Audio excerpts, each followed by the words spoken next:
ఆపండి ఆపండి ఆపండి మీ ఖాతా లెక్కలు. ఛీ యదవ సంత. ఇది పెళ్ళి అనుకున్నారా వ్యాపారం అనుకున్నారా? బేరాలు మాట్లాడుకుంటున్నారు.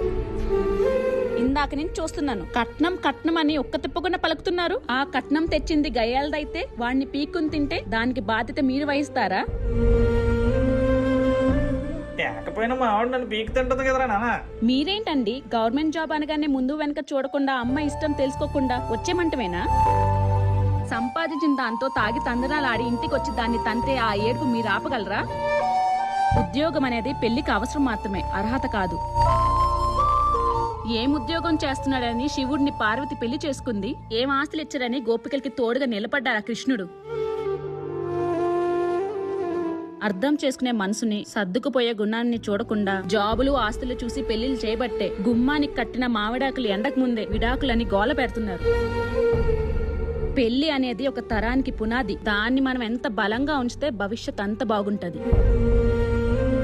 చిచ్చి ఇలాంటి దానికి మనం వచ్చాను చూడండి. మనల్ని మనం చెప్తూ కొట్టుకోవాలి.